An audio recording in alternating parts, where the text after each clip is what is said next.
യേശുനാഥൻ അമൃതധാര അമൃതധാര അമൃതധാര.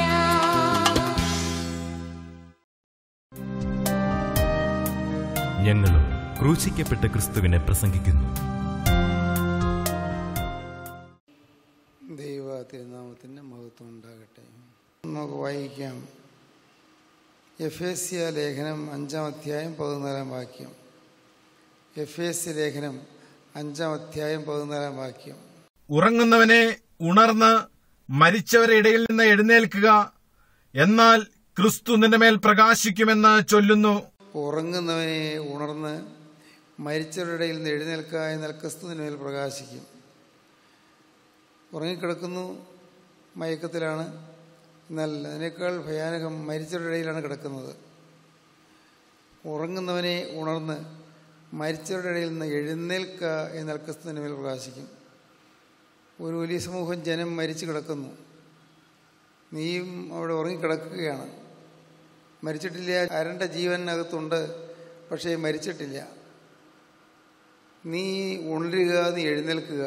നീ ഉറങ്ങിക്കിടക്കുന്നു, മരിച്ചവരുടെ ഇടയിലാണ് കിടക്കുന്നത്. നീ ഉണരുക, നീ എഴുന്നേൽക്കുക, എന്നാൽ ക്രിസ്തു നിന്റെ മേൽ പ്രകാശിക്കും. ഉറങ്ങുന്നവരെ ഉണർന്ന് മരിച്ചവരുടെ ഇടയിൽ നിന്ന് എഴുന്നേൽക്കുക, എന്നാൽ ക്രിസ്തു നിന്റെ മേൽ പ്രകാശിക്കും. എഴുന്നേൽക്കുക എന്നുള്ളൊരു ആഹ്വാനമാണ് ഈ വാക്യത്തിൽ നമുക്ക് കിട്ടുന്നത്. എഴുന്നേൽക്കുക. അനേകരിന്ന് തളർന്നിരിക്കുകയാണ്. അനേകരിന്ന് ജീവിതത്തിലെ പല പല ക്ലേശങ്ങളിൽ മുങ്ങി വലഞ്ഞ് വിഷമിച്ച് കഴിയുകയാണ്. ഒന്ന് എഴുന്നേൽക്കാൻ കഴിയാത്ത ആളുകളുണ്ട്. ശാരീരികമായിട്ടല്ല, മാനസികമായി. മനസ്സ് തളർന്നും ജീവിതം വ്യാകുലങ്ങളും ആദികളും പൂണ്ടും വലഞ്ഞു കഴിയുന്ന അനേകം ആളുകളുണ്ട്. ഒരുപക്ഷെ നിങ്ങൾ പലരും അങ്ങനെയായിരിക്കും. ഒരു മയക്കം പിടിച്ചതുപോലെയാണ് പലരും ഇരിക്കുന്നത്. നിങ്ങൾ അനേകരുടെ ജീവിതത്തിൽ ഒരു മയക്കം ബാധിച്ചിരിക്കുകയാണ്. ഒരു ഉത്സാഹമില്ലാതായിരിക്കുന്നു, മുന്നോട്ടൊരു ഗതിയില്ലാതായിരിക്കുന്നു. മുന്നിലേക്ക് നോക്കുമ്പോൾ ആശയ്ക്ക് വക കാണുന്നില്ല. പ്രതീക്ഷകൾ എല്ലാം നശിച്ചു പോയിരിക്കുന്നു. പ്രത്യാശ നഷ്ടപ്പെട്ടു പോയിരിക്കുന്നു. നാം ഇന്ന് പലരും ഇന്ന് അനേകം ലോകകാര്യങ്ങളുടെ പ്രയാസങ്ങളിലും രോഗങ്ങളിലും കഷ്ടപ്പാടുകളിലും എല്ലാം വലഞ്ഞ് മയങ്ങിയിരിക്കുകയാണ്. ഞാനുണ്ടോ ഇനി എഴുന്നേൽക്കാൻ പോകുന്നു എന്ന് പറഞ്ഞിരിക്കുന്ന ആളുകളുണ്ട്. എനിക്കൊരു നല്ല കാലം കിട്ടുമോ എന്ന് ചോദിക്കുകയും സംശയിക്കുകയും ചെയ്യുന്ന ആളുകളുണ്ട്. ഉണ്ടോ, എനിക്കൊരു നല്ല കാലം എനിക്ക് കിട്ടാൻ പോകുന്നുണ്ടോ? എൻ്റെ കടമൊന്ന് മാറി കിട്ടുമോ? എനിക്കൊരു ശോഭനമായ ഭാവി കിട്ടുമോ? എനിക്ക് പലവട്ടം എഴുതി പരീക്ഷ തോറ്റു, ഇനി ഈ പരീക്ഷ പാസ്സാക്കാൻ പറ്റുമോ? എനിക്ക് IELTS പലവട്ടം നോക്കി, പക്ഷേ അത് ഒന്ന് പാസ്സായി കിട്ടിയിരുന്നെങ്കിൽ വെളിയിൽ പോയി വീട്ടിലെ കടമെല്ലാം തീർക്കാമായിരുന്നു. പക്ഷേ ഞാൻ തൊട്ടതിന് തോൽവിയാണ്. എനിക്കൊരു വിജയജീവിതം കിട്ടുമോ? ഭാവി ഇരുളടഞ്ഞതായി കാണുന്നു. മുന്നിലേക്ക് നോക്കുമ്പോൾ ഇരുളടഞ്ഞ ഭാവി. എല്ലാം തളർന്നിരിക്കുന്നു എല്ലാവരും. പലരും ഇന്ന് ഇതിനേക്കാൾ ഭയാനകമായ അവസ്ഥയിൽ കഴിയുന്നവരുടെ ഇടയിലാണ് കഴിയുന്നത്. എന്ന് പറഞ്ഞാൽ ഒരാൾ ഉറങ്ങുന്നേ ഉള്ളൂ, മറ്റു അനേകർ മരിച്ചു കിടക്കുകയാണ്. ആത്മാവിൽ മരിച്ചു കിടക്കുന്ന ആളുകൾ, ആത്മാവിൽ മയങ്ങിയിരിക്കുന്ന ആളുകൾ. ഇന്ന് ഈ സമൂഹത്തിൽ നമുക്കറിയാം, നമ്മുടെ പത്രങ്ങളിൽ കൂടി നമുക്ക് ലഭിക്കുന്നതായ വിവരം നോക്കുകയാണെങ്കിൽ ഒരു വലിയ ലോകമഹായുദ്ധത്തിൻ്റെ വക്കിൽ നാം എത്തിയിരിക്കുന്നുണ്ടെങ്കിൽ പറയാം. അമേരിക്കൻ നാവികപ്പട പസഫിക്കിൽ വന്ന് താവളം പിടിച്ചു കഴിഞ്ഞിരിക്കുന്നു. ഉത്തര കൊറിയയിലെ ഒരു കാട്ടാളത്തിനുള്ള ഭരണാധികാരി സകലം ചുട്ടുകരിക്കുമെന്ന് പറഞ്ഞുകൊണ്ട് ഭീഷണിപ്പെടുത്തിക്കൊണ്ടിരിക്കുന്നു. വിവിധ രാഷ്ട്രങ്ങളെല്ലാം അമ്പരപ്പോടെ ഈ സംഭവഗതികളെ നിരീക്ഷിച്ചുകൊണ്ടിരിക്കുന്നു. നാം ഈ കൊച്ചു കേരളത്തിലുള്ളവരിതൊന്നും അറിയുന്നില്ല. പത്രം കണ്ടാലും അതൊക്കെ വായിച്ചു പോയാലും ഒന്നൊന്നും നമ്മുടെ ഹൃദയത്തിൽ തൊടുന്നില്ല. ലോകം അതിൻ്റെ അവസാന ഘട്ടത്തിലേക്ക് നീങ്ങിക്കൊണ്ടിരിക്കുകയാണ്. അവസാന ഘട്ടം. ഒരു 3-ാം ലോകമഹായുദ്ധം ഉണ്ടാകുന്നതിന് മുൻപ് അതിൽ പെട്ടുപോകാതിരിക്കാൻ തൻ്റെ സഭയെ കർത്താവ് ചേർത്തുകൊള്ളും. ഒരു വലിയ മഹായുദ്ധം പൊട്ടിപ്പുറപ്പെടുന്നതിന് മുൻപ്, അത് ഒടുവിലത്തെ യുദ്ധമായിരിക്കും. ഹർമഗദ്ദോൻ യുദ്ധം എന്ന വേദപുസ്തകം പറയും.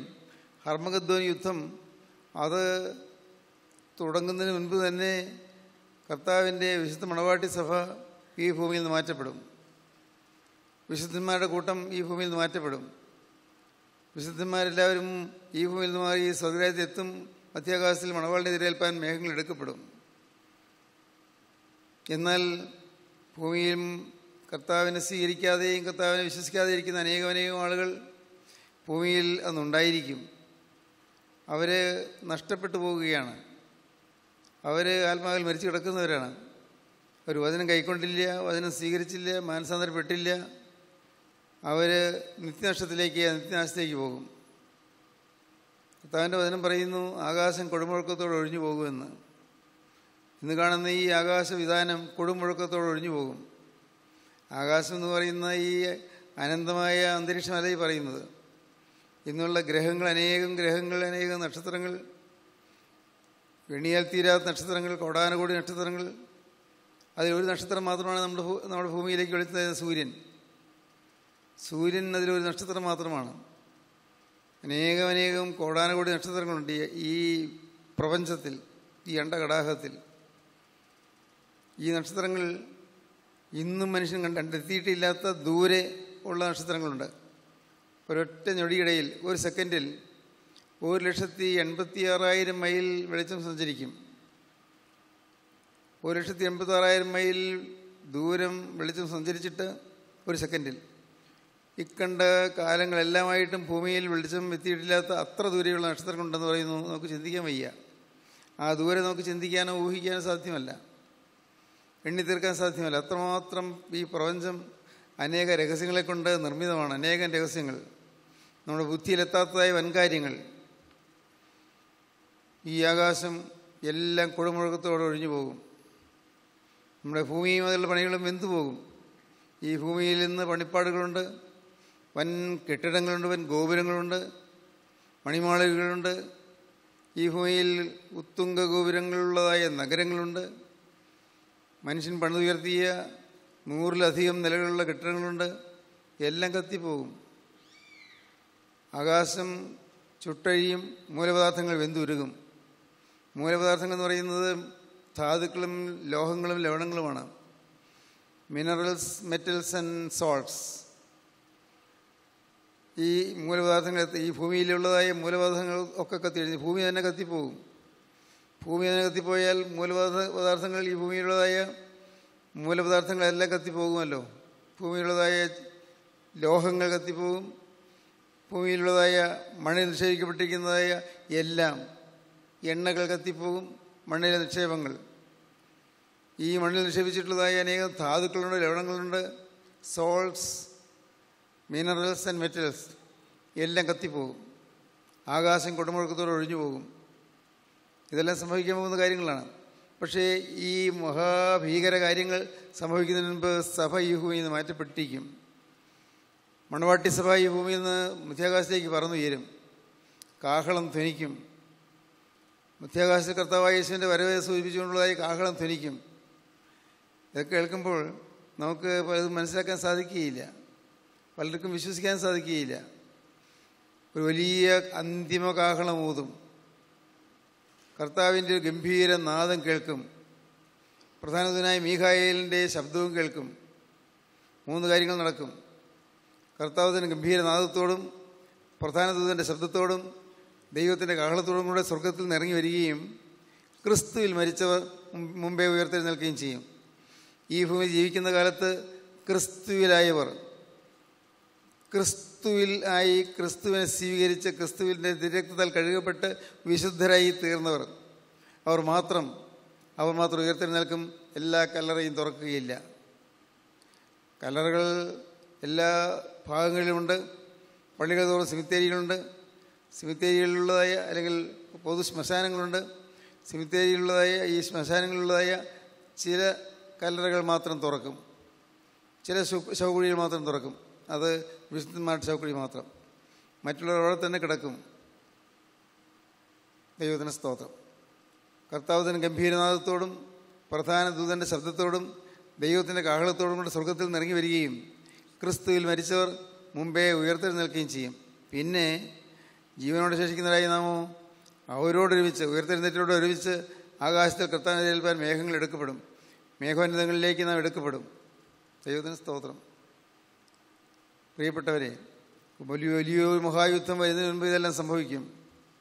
ആ മഹായുദ്ധത്തിൻ്റെ പര്യവസാനം എന്ന് പറയുന്നത് ആൻറ്റി ക്രൈസ്റ്റിൻ്റെ പ്രവേശനമാണ്. അവൻ രംഗത്തേക്ക് വരികയാണ്. ആൻറ്റി ക്രൈസ്റ്റ് എന്ന് പറയുന്നത് അന്തിക്രിസ്തു. അന്തിക്രിസ്തു എന്നുള്ള പദമല്ല നല്ലത്, എതിർ ക്രിസ്തു എന്നാണ് പറയേണ്ടത്. എതിർ ക്രിസ്തു, ക്രിസ്തുവിൻ്റെ എതിരാളി. ലോകാരംഭം മുതൽ ദൈവവും സാത്താനും തമ്മിൽ യുദ്ധമുണ്ട്. ദൈവവും സാത്താനുമായി യുദ്ധം ചെയ്തുകൊണ്ടിരിക്കുകയാണ്. ദൈവവും സാത്താനും തമ്മിലുള്ള യുദ്ധം, അത് നടക്കുന്ന ആ രണാങ്കണം, അടർക്കളം, യുദ്ധഭൂമി മനുഷ്യനാണ്. ദൈവത്തിൻ്റെ മോഹന സൃഷ്ടിയായ മനുഷ്യനിലാണ് ഈ യുദ്ധം നടക്കുന്നത്. ഒരു ഭാഗത്ത് ദൈവം, മറുഭാഗത്ത് പിശാച്. ദൈവത്തിനുള്ളതുപോലെ സാത്താനോട് തൃത്വം. ദൈവത്തിന് പിതാവ്, പുത്രൻ, പരിശുദ്ധാത്മാവ് തൃത്വമുണ്ട്. സാത്താൻ എതിർ ക്രിസ്തു, കള്ളപ്രവാചകൻ എന്ന തൃത്വമുണ്ട്. തൃത്വം പിശാചിനുമുണ്ട്, ദൈവത്തിനുമുണ്ട്. പരസ്പരം മല്ലടിച്ചുകൊണ്ടിരിക്കും, പരസ്പരം പോരാടിക്കൊണ്ടിരിക്കുകയാണ്.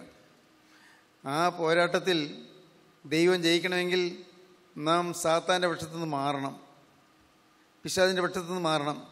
പിശാചിൻ്റെ പക്ഷത്ത് നിൽക്കുന്നതുകൊണ്ടാണ് നമ്മുടെ ജീവിതത്തിൽ കോപം ഉണ്ടാകുന്നത്, നമ്മുടെ ജീവിതത്തിൽ വൈരാഗ്യം ഉണ്ടാകുന്നത്, നമ്മുടെ കുടുംബത്തിൽ കലഹം ഉണ്ടാകുന്നത്, ഭർത്താവ് ഭാര്യയെ കഠിനമായി ഉപദ്രവിക്കുന്നത്, മദ്യപിച്ച് കൂത്താടി വന്ന സാധുവിനെ മർദ്ദിക്കുന്നത്. പിശാചിൻ്റെ ആ ദൈവമായുള്ള യുദ്ധത്തിൽ ദൈവം തോൽക്കുകയാണ്. ഇവിടെ ദൈവം തോൽക്കുന്നു, കാരണം നാം പിശാചിൻ്റെ പക്ഷത്ത് നിൽക്കുന്നു. നാം ദൈവത്തിൻ്റെ പക്ഷത്ത് നിന്നാൽ പിശാചിനെ ദൈവത്തിന് തോൽപ്പിക്കാൻ സാധിക്കും. പിശാചിനെ ദൈവം ഒരിക്കലായിട്ട് തോൽപ്പിച്ചു ഗോകുൽത്തായിലെ മരക്കുരിശിൽ മരിച്ചത് മൂലം.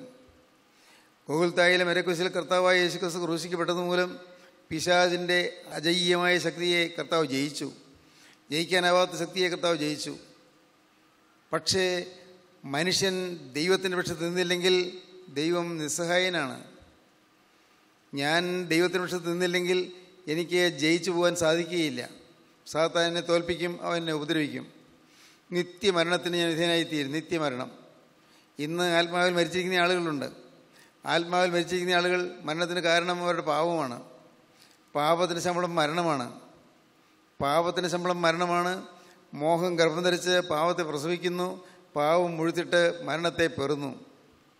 മോഹം, പണത്തോടുള്ള മോഹം, ശരീരത്തിൻ്റെ മോഹങ്ങൾ, ജഡീക ഇച്ഛകൾ, മനസ്സിൻ്റെ മോഹങ്ങൾ, ആഗ്രഹങ്ങൾ, താല്പര്യങ്ങൾ, ഇങ്ങനെ മോഹം ഗർഭം ധരിച്ച് പാപത്തെ പ്രസവിക്കുന്നു. ഈ മോഹമാണ് പാപത്തെ ഉളവാക്കുന്നത്. മോഹം ഗർഭം ധരിച്ച് പാപത്തെ പ്രസവിക്കുന്നു. പാവം മുഴുത്തിട്ട് മരണത്തെ പെറുന്നു. പാവം മുഴുത്ത് മരണത്തെയാണ് പ്രസവിക്കുന്നത്. നാം ആത്മാവിൽ മരിക്കുന്നു. തിന്നുന്നാൾ നീ മരിക്കുന്ന കർത്താവ് പറഞ്ഞു. നാം പാവം ചെയ്യുമ്പോൾ നമ്മുടെ ആത്മാവ് മരിക്കുകയാണ്. ആത്മാവ് മരിച്ചാലും പിന്നെയും ജീവിച്ചിരിക്കാം, ശരീരം ജീവിച്ചിരിക്കാം. ഏതും തോട്ടത്തിൽ ദൈവം പറഞ്ഞു, ഇത് തിന്നരുത്, നന്മനോട് അറിവിൻ്റെ വൃക്ഷത്തിൻ്റെ ഫലം തിന്നരുത് എന്ന്. എന്നാൽ മനുഷ്യനെ തിന്നുപോയി. ഏതും തോട്ടത്തിൽ മനുഷ്യൻ ദൈവത്തെ ധിക്കരിച്ചു പോയി, ദൈവത്തിൻ്റെ വചനത്തെ ലംഘിച്ചു പോയി. തന്മൂലം മനുഷ്യൻ ആത്മാവിൽ മരിച്ചു. ആത്മാവിൽ മരിച്ചു എന്ന് പറഞ്ഞാൽ ദൈവ സാന്നിധ്യം നഷ്ടപ്പെട്ടു, ദൈവ തേജസ് നഷ്ടപ്പെട്ടു, ദൈവത്തിൻ്റെ സ്വരൂപം നഷ്ടപ്പെട്ടു, ദൈവത്തിൻ്റെ സാദൃശ്യം നഷ്ടപ്പെട്ടു, ദൈവമായിട്ടുള്ള ഐക്യം നഷ്ടപ്പെട്ടു. തന്മൂലം മനുഷ്യൻ ഇരുളിൻ്റെ അധികാരത്തിന് അടിമയായി തീർന്നു. ഇരുളിൻ്റെ അധികാരം പിശാച്, സാത്താന് അടിമയായി തീർന്നു. നാം എല്ലാവരും അങ്ങനെയാണ്. നാം എല്ലാവരും പാപം മൂലം നമ്മുടെ ആത്മാവ് മരിച്ചു, സാത്താൻ അടിമപ്പെട്ടു. എന്നാൽ ഭൂമിയിൽ ജീവിച്ചിരിക്കുന്ന കാലത്ത് കർത്താവ് ഒരു വലിയ സാധ്യത തന്നിട്ടുണ്ട്. ഭൂമിയിൽ ജീവിച്ചിരിക്കുന്ന കാലത്ത് നമുക്ക് കളം മാറി ചവിട്ടാം. ഇന്ന് സാത്താൻ്റെ കളത്തിലാണ് നിൽക്കുന്നെങ്കിലും നമുക്ക് ദൈവത്തിൻ്റെ കളത്തിലേക്ക് മാറാം. ഇന്ന് സാത്താൻ്റെ കൂട്ടത്തിലാണ് നിൽക്കുന്നതെങ്കിലും നമുക്ക് ദൈവത്തിൻ്റെ കൂട്ടത്തിലേക്ക് മാറാം. അത് നമ്മുടെ സ്വന്തം തീരുമാനമാണ്. അതിൽ നമ്മുടെ ഭർത്താവിന് അതിന് ഒരു അഭിപ്രായം പറയാൻ അവകാശമില്ല. ഭാര്യയ്ക്ക് എന്തെങ്കിലും അഭിപ്രായം പറഞ്ഞിട്ട് കാര്യമില്ല. മക്കൾക്ക് അഭിപ്രായം പറഞ്ഞിട്ട് കാര്യമില്ല. മാതാപിതാക്കൾക്കും അത് നിയന്ത്രിക്കാൻ സാധിക്കുകയില്ല. ഓരോരുത്തരും അവനവനാണ് ഞാൻ സാത്താൻ്റെ പക്ഷത്ത് നിൽക്കണമോ ദൈവത്തിൻ്റെ പക്ഷത്ത് നിൽക്കണമോ തീരുമാനിക്കുന്നത്. സാത്താൻ്റെ പക്ഷത്ത് നിന്നാൽ സംഭവിക്കുന്നത് കുടുംബത്തിലെന്നും കലഹം, എന്നും മനസ്സിന് അസ്വസ്ഥത, എന്നും കരയേറ്റമില്ലാതെ ജീവിതമാകെ നാമ്പ് കരിഞ്ഞ് കൂമ്പടഞ്ഞ് ജീവിതം തകർന്ന് നാനാവിധമായി നിരാശയിൽ ആണ്ടുപോകുന്നു. സാത്താൻ്റെ പക്ഷത്ത് നിന്നാൽ ഈ ലോകത്തിൽ ചില സൗഭാഗ്യങ്ങൾ, ക്ഷണികമായ സന്തോഷങ്ങൾ കിട്ടും. ക്ഷണികമായ സന്തോഷങ്ങൾ, അല്പനേരത്തേക്കുള്ള സന്തോഷങ്ങൾ കിട്ടും. അതോ പിന്നീടോ തീരാത്ത യാതനയും നിരാശയും തന്നെ. അല്പനേരത്തേക്ക് രസത്തിന് വേണ്ടി തീരാ വ്യാധി പടിവിടുകയാണ്, മാറാത്ത ദുഃഖം വന്ന് ചേരുകയാണ്. അങ്ങനെ ഈ ഭൂമിയിൽ ജീവിച്ചിരിക്കുമ്പോൾ പാവത്തിന് അടിമപ്പെട്ടു പോയ മനുഷ്യന് വേണമെങ്കിൽ ദൈവത്തിലേക്ക് തിരിയാം. പാവത്തിന് അടിമപ്പെട്ട് പിശാചിന് ഇടം കൊടുത്ത മനുഷ്യന് ദൈവത്തിലേക്ക് തിരിയാം. സാത്താനെ ഞാൻ ഉപേക്ഷിക്കുന്നു, മിശിഹായെ ഞാൻ സ്വീകരിക്കുന്നു എന്ന് പറഞ്ഞുകൊണ്ട് ദൈവത്തിലേക്ക് തിരിയാം. നമ്മുടെ സഭയുടെ പിതാക്കന്മാർ ക്രമീകരിച്ചിരിക്കുന്നതായ മാമോദിസ എന്ന് പറയുന്ന ഏറ്റവും ശ്രേഷ്ഠമായ കൂദാശയിൽ നാം ഏറ്റുപറയുന്നത് എന്താണ്? തലതൊട്ടപ്പനോ തലതൊട്ടമ്മയോ പറയുന്നു, സാത്താനെ ഞാൻ ഉപേക്ഷിക്കുന്നു, മിശിഹായെ ഞാൻ സ്വീകരിക്കുന്നു. 3 പ്രാവശ്യം പറയുന്നു. പടിഞ്ഞാറോട്ട് തിരിഞ്ഞെന്ന് സാത്താനെ ഞാൻ ഉപേക്ഷിക്കുന്നു, സാത്താനെ ഞാൻ ഉപേക്ഷിക്കുന്നു, സാത്താനെ ഞാൻ ഉപേക്ഷിക്കുന്നു 3 പ്രാവശ്യം പറയും.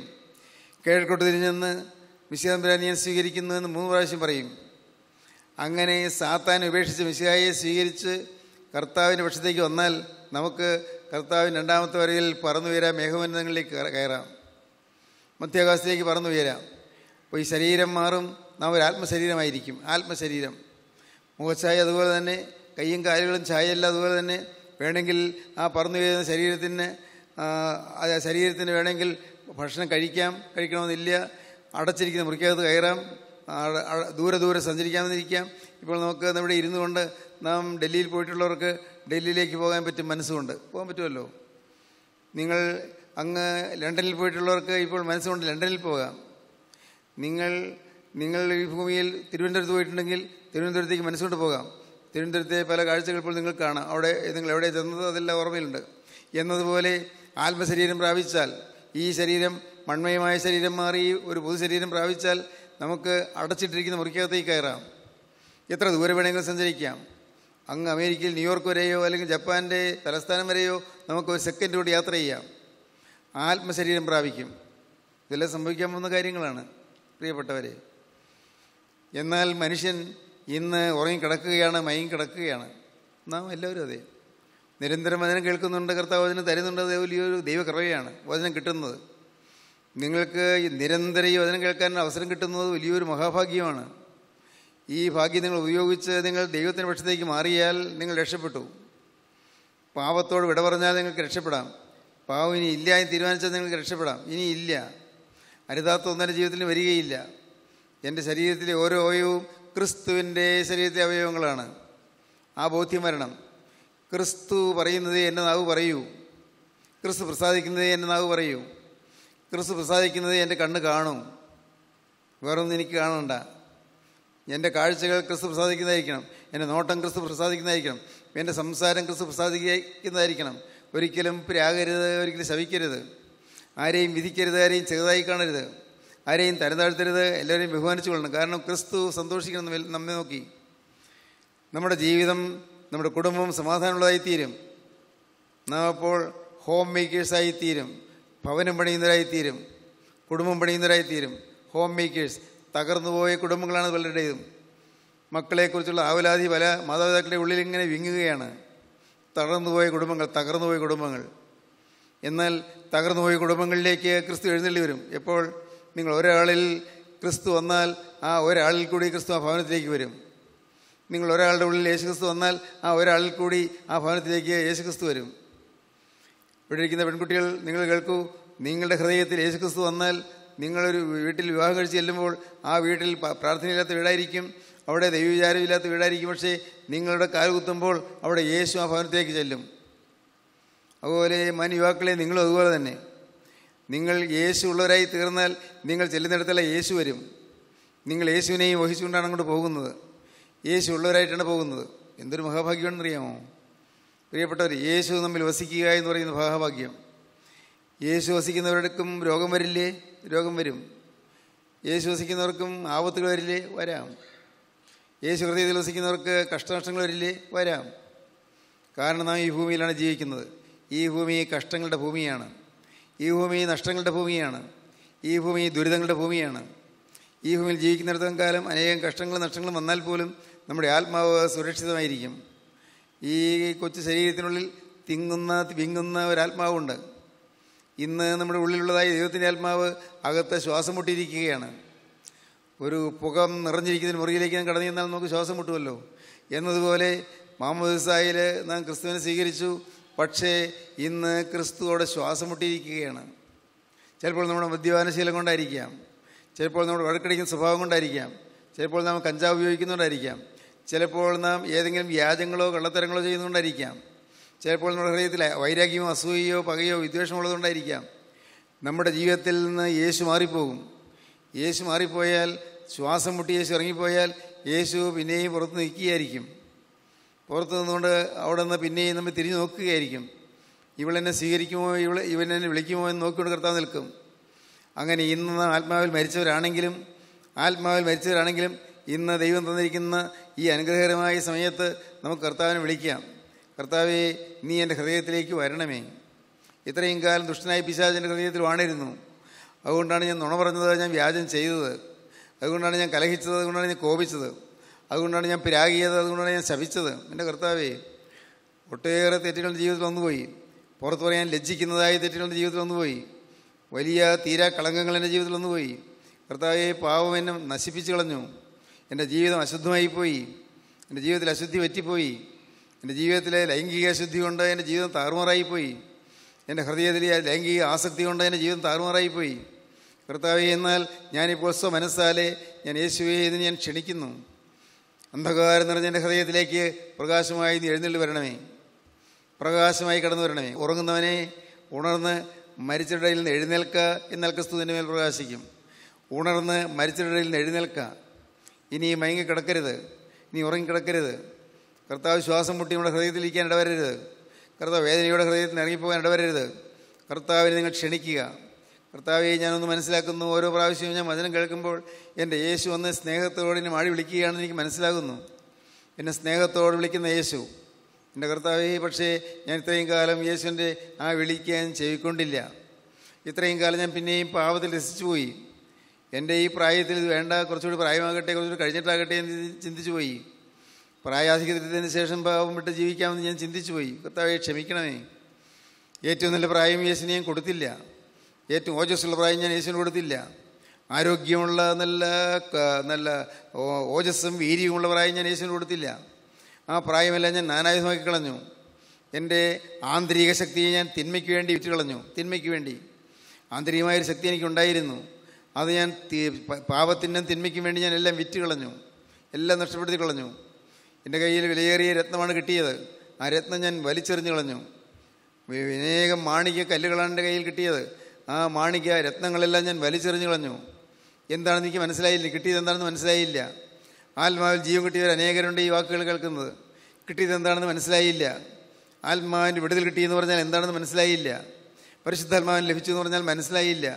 അതിൻ്റെ വില എന്താണെന്ന് മനസ്സിലായില്ല. സൗജന്യമായി തന്നതുകൊണ്ട് നാം വില അറിഞ്ഞില്ല. സൗജന്യമായി കർത്താവ് കൊണ്ടുവന്ന് തരികയായിരുന്നു. സ്നേഹവാനായ യേശു സൗജന്യമായി തൻ്റെ കൃപയും രക്ഷയും നമുക്ക് തരികയായിരുന്നു. രക്ഷയും കൃപയും തന്നു. സ്തോത്രം. ഇന്ന് ഇത് കേട്ടുകൊണ്ടിരിക്കുമ്പോൾ നിങ്ങൾക്കൊരു കാര്യം ചെയ്യാം.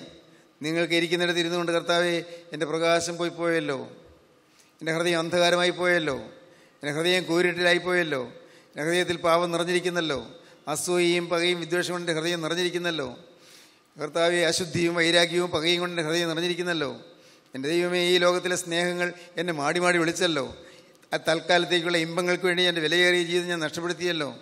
അല്പനേരത്തെ രസത്തിന് വേണ്ടി ജീവിതം ഞാൻ നഷ്ടപ്പെടുത്തിയല്ലോ. കർത്താവേ, എനിക്കൊരു പ്രാവശ്യം കൂടി നീ മാപ്പ് തരണമേ.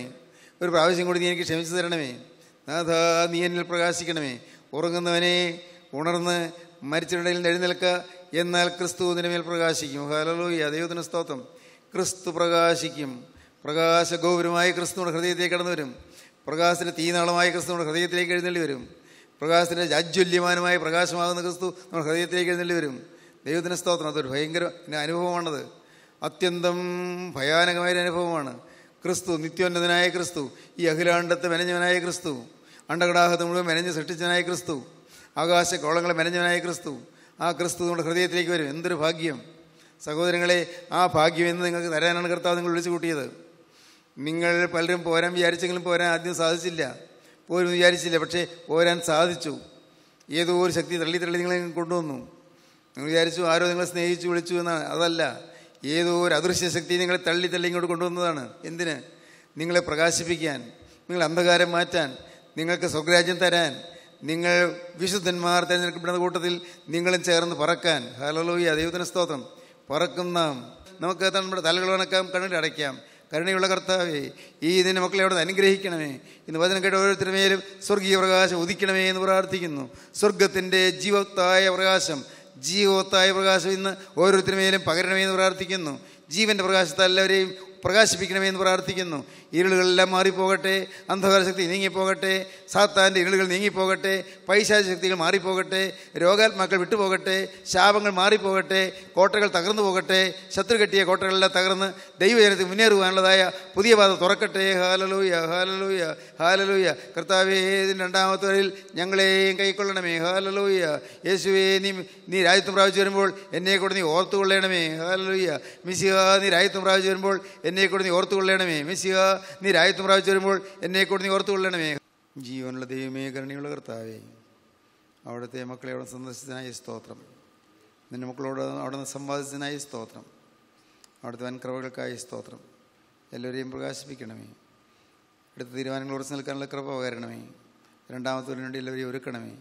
യേശുക്രിസ്തുവിൻ്റെ പരിശുദ്ധമായ നാമത്തിൽ പ്രാർത്ഥിക്കുന്ന കൃപയോടെ കേൾക്കണമേ. ആമീൻ. Professor M.Y. Yohannan power vision ടിവിയിൽ പ്രസംഗിക്കുന്നു. എല്ലാ ദിവസവും രാവിലെ 5:30, ഉച്ചയ്ക്ക് 1:30, രാത്രി 8:30. ഈ ആശ്വാസ സന്ദേശം നിങ്ങൾ ശ്രദ്ധിച്ചുവല്ലോ. നിങ്ങളുടെ അഭിപ്രായങ്ങളും പ്രാർത്ഥനാ വിഷയങ്ങളും ഞങ്ങളെ എഴുതി അറിയിക്കുമല്ലോ. ഞങ്ങളുടെ വിലാസം: professor M.Y. Yohannan, post box number 17, Kolenchery 682311. Phone 9142303096.